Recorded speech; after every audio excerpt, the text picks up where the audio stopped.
Bienvenue au Starter du jour pour bien démarrer sa journée. Aujourd'hui, l'art de semer pour un futur meilleur. Je crois que c'est important de pouvoir semer. Et s'il y a un endroit dans notre vie où nous devons semer, si vous êtes parents, c'est semer dans nos enfants. Si vous ne plantez pas dans vos enfants les graines de l'altruisme, du courage, de la foi, de l'abnégation, du partage, en fait, si vous ne faites pas ça, la réalité, qu'est-ce qui va prendre place? Ces enfants, en grandissant, vont croire que tout tourne autour de leur vie. On sait qu'un enfant pense que tout est autour de son nombril. Et d'ailleurs, il va vivre toutes sortes de frustrations. Mais quand on est des parents responsables, on leur fait comprendre que tout ne tourne pas autour d'eux et qu'il y a beaucoup plus que ça. Il y a beaucoup plus que leur petite vie, il y a beaucoup plus que leur petit nombril. Il y a beaucoup plus grand autour de nous. Et il y a cet appel à vraiment semer ces graines à l'intérieur de leur vie afin qu'ils deviennent des personnes matures, des personnes et des hommes et des femmes de foi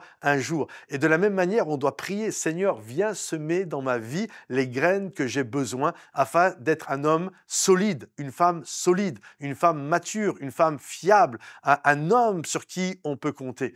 Et en faisant ça, les gens autour de nous vont bénéficier. Quand je sème ces choses-là dans la vie de mes enfants ou quand Dieu, mon Père Céleste, les sème en moi et j'accepte le travail qu'il fait, alors ça permet à ceux qui sont autour de moi d'être au bénéfice de cette grâce. Si je vous posais cette question profonde, si demain, et cette question, ce n'est pas pour vous décourager, mais c'est pour nous remettre en question, pour adapter, réaligner notre vie. Si demain, moi, par exemple, Patrice Martorano, je meurs, est-ce que le monde va perdre quelque chose? Si je meurs demain, est-ce que les gens de mon quartier, est-ce que les gens qui me connaissent vont dire « Ok, il nous manque » ou alors ça ne change pas grand-chose.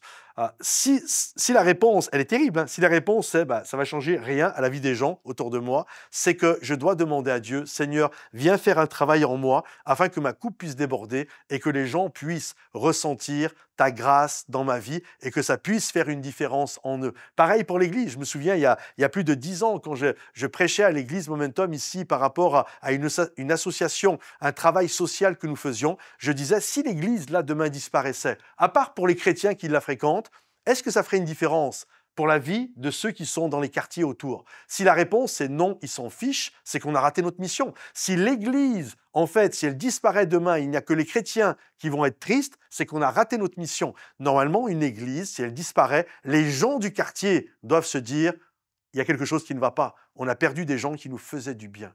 Alors, je crois qu'il y a un appel à se poser les bonnes questions afin que notre vie puisse faire une différence. Semer pour un futur meilleur. Si ce message t'a béni, pensez à le liker, le partager, le commenter. Et également, nous sommes actuellement dans une campagne qui s'intitule « 1000 merci ». Merci pour votre générosité, tout ce que vous donnez. Et s'il y a des personnes, vous bénéficiez de tout le travail que nous faisons à travers les starters, les implantations d'églises, peu importe tout le travail qui est fait, et vous désirez faire preuve de générosité également, vous avez juste à aller sous le lecteur YouTube, il y a un lien, vous cliquez dessus et vous avez la possibilité de faire un don, que ce soit de manière ponctuelle ou même de manière récurrente pour nous aider dans notre travail. Soyez bénis les amis, 1000 merci à chacun.